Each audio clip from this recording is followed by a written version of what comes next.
சென்னைக்கு 1200 கோடி ரூபாயில் புதிய உள்கட்டமைப்பு மேம்பாட்டு திட்டம், 9 ஏரிகள் புனரமைப்பு, 5 கடற்கரைகள் சர்வதேச தரத்தில் மேம்பாடு, நடைபாதைகள், பூங்காக்கள், குப்பை மேலாண்மையிலும் அதிரடி மாற்றம். இன்னும் என்னென்ன திட்டங்கள் விரிவாக பார்க்கலாம்.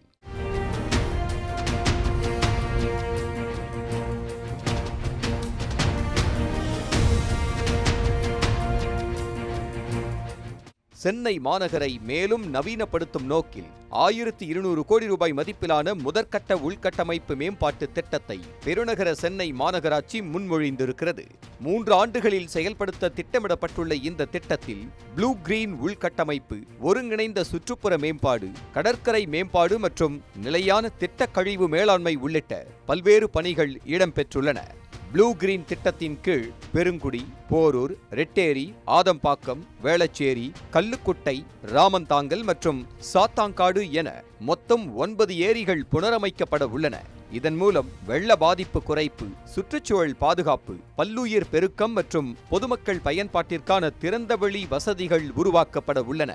மேலும் நகரின் 10 முக்கிய பகுதிகளில் நடைபாதைகள், பாதுகாப்பான பள்ளி அணுகு சாலைகள், சந்திப்பு சாலை மறுசீரமைப்பு, பொது போக்குவரத்துக்கான முதல் மற்றும் கடைசி மைல் இணைப்பு, வாகன நிறுத்துமிடங்கள், ஒழுங்குபடுத்தப்பட்ட விற்பனை மையங்கள் மற்றும் புதிய பூங்காக்கள் அமைக்கப்பட உள்ளன. அதேபோல் பெசன்ட் நகர், திருவான்மியூர், பாலவாக்கம், உத்தண்டி உள்ளிட்ட 5 கடற்கரைகளை சர்வதேச ப்ளூ பிளாக் தரத்திற்கு ஏற்ப மேம்படுத்தவும் திட்டமிடப்பட்டுள்ளது.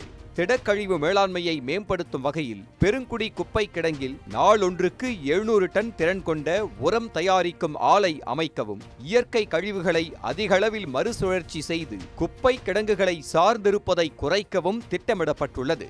மத்திய அரசின் அர்பன் சேலஞ்ச் ஃபண்ட், மாநில அரசின் பங்களிப்பு மற்றும் கடன் நிதி மூலம் இந்த திட்டம் செயல்படுத்தப்பட உள்ளது. இந்த முயற்சி சென்னை நகரின் உள்கட்டமைப்பு, சுற்றுச்சூழல் மற்றும் வாழ்வாதார தரத்தை மேம்படுத்தும் முக்கிய திட்டமாக பார்க்கப்படுகிறது.